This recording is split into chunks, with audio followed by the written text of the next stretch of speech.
Okay, so let me guess. The next mass shooting, which is coming, we all know it is, whatever governor of that red state, it's probably going to be a red state, whatever Republican in that state, they're going to say it's a mental health problem, correct?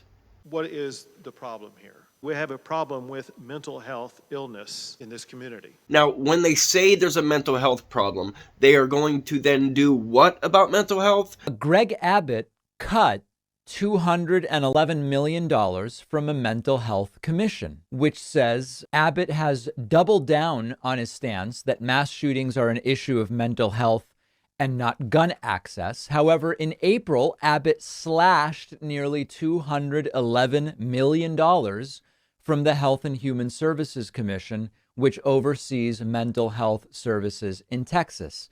Abbott diverted the funds to add to his effort to send National Guard to the Texas-Mexico border, known as Operation Lone Star.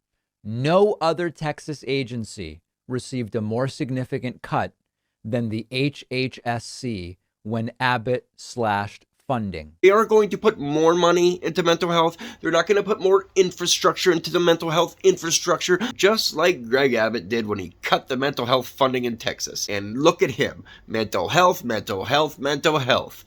In talking to experts from inside Texas, from outside Texas, from law enforcement, from educators, etc., there was one common theme, especially among those who had dealt with shootings in the past, including someone who served in the Secret Service who studied the Columbine shooting. And that is, mental health was always an issue that needed to be addressed. We know that we as a state can and we must do a better job of addressing the mental health needs.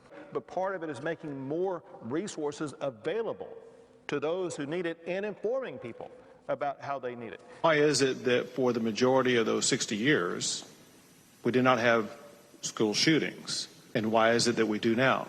The reality is, I don't know the answer to that question. However, what I do know is one thing that has substantially changed is the status of mental health in our communities. A report from Mental Health America shows Texas is ranked last in the country for access to mental health care. Newly released numbers reveal Texas has work to do when it comes to care and access to mental health. A new report by Mental Health America shows Texas is ranked 35th in the country for adults and 44th for youth, and overall last in access to care. They say there's just not enough funding, which is overwhelming clinics. And the stats aren't any better here in North Texas. It's not that much different than the state statistics. We have a 1,000-person waiting list. Yep, a 1,000-person waiting list.